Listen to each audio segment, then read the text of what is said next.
നിങ്ങളിപ്പം ഷെമീസ് ടെക്കിൻ്റെ ഒരു പുതിയ വീഡിയോയിലേക്ക് സ്വാഗതം. അപ്പോൾ ഇന്നത്തെ വീഡിയോയിൽ നമ്മൾ ചെയ്യാൻ പോകുന്നത് iPhone 16 Pro Maxൻ്റെ ഒരു അൺബോക്സിംഗ് ആണ്.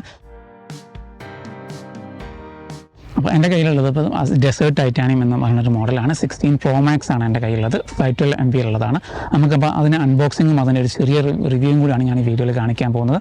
അപ്പോൾ ഞാനിത് അൺബോക്സ് ചെയ്യാൻ പോകണം. അപ്പം സാധാരണ പാക്കിംഗ് ഒക്കെ സാധാരണ ആപ്പിളിൻ്റെ ആ ഒരു സെയിം പാക്കിംഗ് തന്നെയാണ്, ഒരു പേപ്പറിൻ്റെ പാക്കിംഗ് തന്നെയാണുള്ളത്. അപ്പോൾ നിങ്ങൾ കാണുന്നതാണ് iPhone 16 Pro Maxൻ്റെ ഡെസേർട്ട് ടൈറ്റാനിയം മോഡൽ എന്ന് പറയുന്നത്.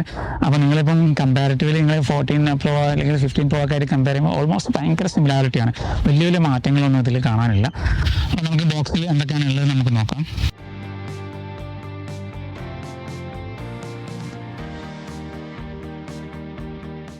അപ്പം ഇപ്പോൾ ഉള്ളത് ഇതിൻ്റെ ഒരു കേബിളിൻ്റെ ഒരു പുതിയ രീതിയിലുള്ള പാക്കിംഗ് ഉണ്ട്, പിന്നെ ഒരു സിം ഇജക്ടർ ഉണ്ട്, പിന്നെ അതിൻ്റെ iPhone Pro Max ഡെസേർട്ട് ടൈറ്റാനിയത്തിൻ്റെ ഒരു ഇതുണ്ട്. ഞാൻ ഡെസേർട്ട് ടൈറ്റാനിയം കുറച്ചുകൂടി ഒരു ഗോൾഡ് കളർ പ്രതീക്ഷിച്ചിരുന്നു, പക്ഷേ ഇത് കാണുമ്പോൾ കുറച്ചുകൂടി ഒരു വൈറ്റിനോട് ഭയങ്കര ഒരു സിമിലാരിറ്റി ഉള്ള ഒരു മോഡലാണിത്. അപ്പോൾ നമുക്ക് ഇതിൻ്റെ പേപ്പർ ഒന്ന് മാറ്റി വെക്കാം എങ്ങനെ ഉണ്ട് എന്നുള്ളത്.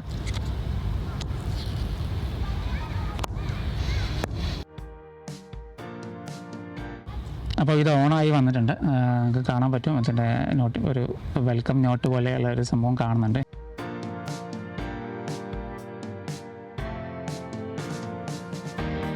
ബോക്സിൽ ഉള്ളത് ഇപ്പോൾ കേബിളാണുള്ളത്, അതിൻ്റെ കൂടെ തന്നെ അതിൻ്റെ സിം ഇജക്ടറും കാര്യങ്ങളുണ്ട്. അപ്പോൾ USB-C കേബിളാണ് കഴിഞ്ഞ മോഡൽ മുതൽ ഐഫോണിന് വരുന്നത്. പിന്നെ ഒരു മാറ്റം എന്ന് പറഞ്ഞാൽ പൊതുവേ ഐഫോണിൻ്റെ കൂടെ ഉണ്ടാകുന്ന സ്റ്റിക്കർ ഇത്തവണയല്ല, അതിന് ചെറിയൊരു യൂസർ മാനുവൽ മാത്രമാണുള്ളത്.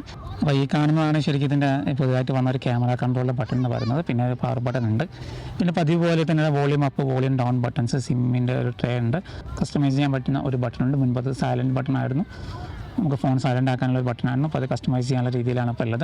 ആദ്യം നമ്മൾ നോട്ടീസ് ചെയ്യുന്ന കാര്യം ഇതിൻ്റെ ബെസലിൻ്റെ ഒരു സൈസ് കുറവാണ്. അപ്പോൾ മുൻപത്തേക്ക് കമ്പയർ ചെയ്യുമ്പോൾ അത് ചെറിയ രീതിയിൽ കുറഞ്ഞിട്ടുണ്ട്. പിന്നെ അതുപോലെ നോച്ചും കാര്യങ്ങളൊക്കെ തന്നെ ഉണ്ട്, അതൊക്കെ എല്ലാം ഓൾമോസ്റ്റ് സിമിലർ സൈസ് തന്നെയാണ് പഴയതായിട്ടുള്ളത്. അപ്പോൾ എൻ്റെ ഈ കയ്യിൽ കാണുന്നതാണ് iPhone Pro Maxൻ്റെ ഒരു ഡെസേർട്ട് ടൈറ്റാനിയം എന്ന് പറഞ്ഞൊരു മോഡലാണ്. അപ്പോൾ ഞാനൊരു 512 മോഡലാണ് എടുത്തത്. അപ്പോൾ ഏകദേശം 6000 ദിർഹംസോളാണ് UAE ഇതിൻ്റെ ചാർജ് വരുന്നത്. അപ്പം ഇന്ത്യയിലാകുമ്പോൾ ഒരു ഡിഫറെൻ്റ് ആയിട്ടുള്ള പ്രൈസ് റേഞ്ചാണ് വരുന്നത്. അപ്പോൾ നിലവിൽ 4 കളേഴ്സിനാണ് അപ്പോൾ iPhone Pro Max ഇറങ്ങുന്നത്. അപ്പോൾ ഒന്ന് നിങ്ങൾ കാണുന്ന ഒരു ഡെസേർട്ട് ടൈറ്റാനിയം മോഡലാണ്, പിന്നെ ഒരു ബ്ലാക്കിൽ വരുന്നുണ്ട്, പിന്നെ ഒരു ഗ്രേ മോഡൽ ടൈറ്റാനിയം വരുന്നുണ്ട്, പിന്നെ ഒരു വൈറ്റ് മോഡൽ ടൈറ്റാനിയം വരുന്നുണ്ട്. മുൻപത്തെ iPhone 15 Pro ആയിട്ട് കമ്പയർ ചെയ്യുകയാണെങ്കിൽ ബോഡിയിലൊക്കെ ഭയങ്കര സിമിലർ ആയിട്ടുള്ള ഒരു ബോഡിയാണ് ഇതിനൊക്കെ ഉള്ളത്. പ്രത്യേകിച്ച് പറയുകയാണെങ്കിൽ ഇതിൻ്റെ ബാക്ക് സൈഡൊക്കെ ഭയങ്കര സിമിലാരിറ്റിയാണ്. അതേസമയം ഫ്രണ്ടിലേക്ക് വരുമ്പോൾ ചെറിയൊരു മാറ്റമുണ്ട്, കുറച്ചുകൂടിയും എന്താ പറയുക ബെസൽലെസ് ഒക്കെ ആയിട്ടുള്ള ഒരു ഡിസ്പ്ലേ ആണുള്ളത്. അപ്പോൾ അത് കുറച്ചുകൂടിയും നമുക്കൊരു നല്ലൊരു ഭംഗി തരും ശരിക്കും അത് കാണുമ്പോൾ തന്നെ.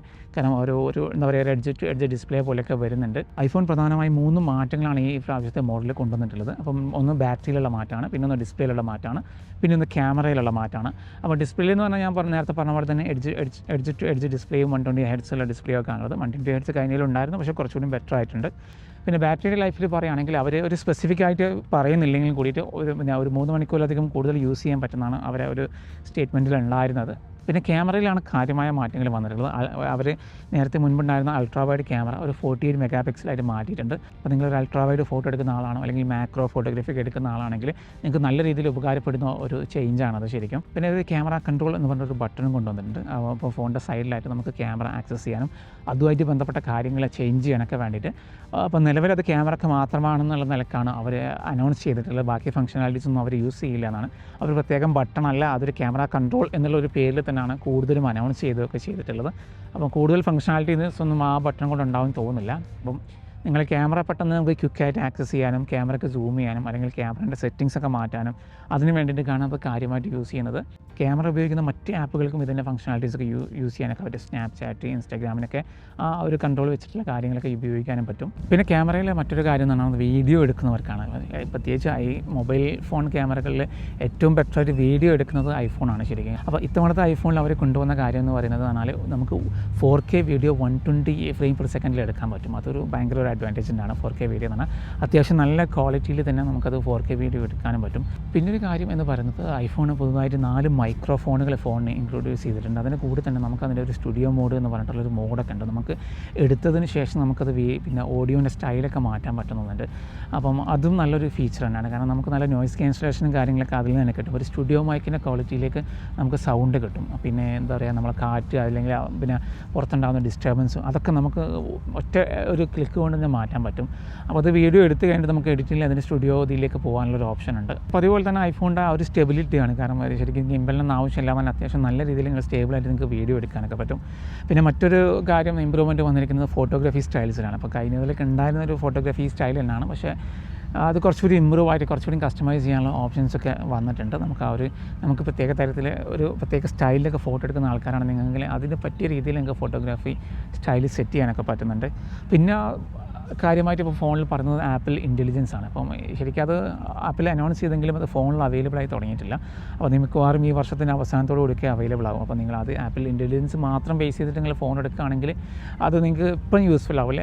അടുത്തൊരു ഡിസംബറോടുകൂടി വരുന്നതാണ് പ്രതീക്ഷിക്കപ്പെടുന്നത്.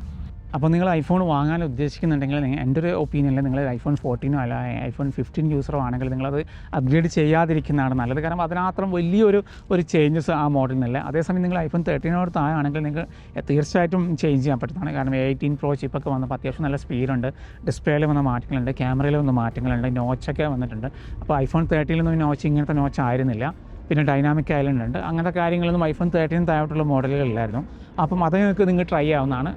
അതേസമയം നിങ്ങളൊരു 14, 15 യൂസേഴ്സൊക്കെ ആണെങ്കിൽ നിങ്ങൾക്ക് അത്രയും സ്പെസിഫിക് ആയിട്ടുള്ള റിക്വയർമെൻറ്റ് ഉണ്ടെങ്കിൽ മാത്രമേ നിങ്ങൾ മാറ്റുന്നതിൽ നിങ്ങൾക്ക് കാര്യമുള്ളൂ. നിങ്ങൾക്കൊരു വാല്യൂ ഉണ്ടാവില്ല. ഇപ്പം ഐഫോൺ 15 Proയും ഐഫോൺ 16 Proയും ബാക്ക് നിങ്ങൾ ഒരുമിച്ച് കണ്ടാൽ നിങ്ങൾക്ക് ഒരു തരത്തിലും അത് ഐഡൻറ്റിഫൈ ചെയ്യാൻ പറ്റില്ല. അത്രക്കും സിമിലാരിറ്റി ഉണ്ട്. പിന്നെയും ഫ്രണ്ട് സൈഡിലേക്ക് വരുമ്പോൾ അതിൻ്റെ ഡിസ്പ്ലേ കുറച്ചുകൂടി എന്താ പറയുക, ഈ ഐഫോൺ 16 Proയുടെ ഡിസ്പ്ലേ കുറച്ചുകൂടി ബെസലൊക്കെ തിന്നായതുകൊണ്ട് കുറച്ചുകൂടി ഒരു ചേഞ്ച് നമുക്ക് ഫീൽ ചെയ്യും. പക്ഷേ അതേസമയം ബാക്കി ബാക്ക് സൈഡിൽ നോക്കുകയാണെങ്കിൽ ഭയങ്കര സിമിലാരിറ്റിയാണുള്ളത്. പിന്നെ അതിൻ്റെ ബോക്സ് മോഡൽ ഡിസൈനും അങ്ങനത്തെ കാര്യങ്ങളൊക്കെ സെയിം ആണുള്ളത്. പിന്നെ ഐഫോൺ 13 കമ്പയർ ചെയ്യുമ്പോൾ തന്നെ അതിൽ USB-C ഒക്കെ പോർട്ട് വന്നിട്ടുണ്ട്. അപ്പോൾ ഐഫോൺ 13 ഉള്ളത് പഴയ പോർട്ടാണുള്ളത്, ലൈറ്റ്നിങ് പോർട്ട് മാത്രമാണുള്ളത്. അപ്പോൾ ഇന്നത്തെ വീഡിയോ അവിടെ അവസാനിപ്പിക്കുകയാണ്. അപ്പോൾ ഈ റിവ്യൂ നിങ്ങൾക്ക് ഇഷ്ടമാണെന്ന് വിചാരിക്കുന്നു. അപ്പോൾ ഇഷ്ടമെങ്കിൽ നിങ്ങൾ ചാനൽ സബ്സ്ക്രൈബ് ചെയ്യുന്ന കാര്യം ഒന്ന് പരിഗണിക്കണം. എന്തെങ്കിലും ചോദ്യങ്ങളൊക്കെ ഉണ്ടെങ്കിൽ ഇതിൻ്റെ കമൻറ്റ് ബോക്സിൽ നിങ്ങൾ ചോദിക്കാവുന്നതാണ്. അപ്പോൾ വീഡിയോ കണ്ടിട്ട് നന്ദി.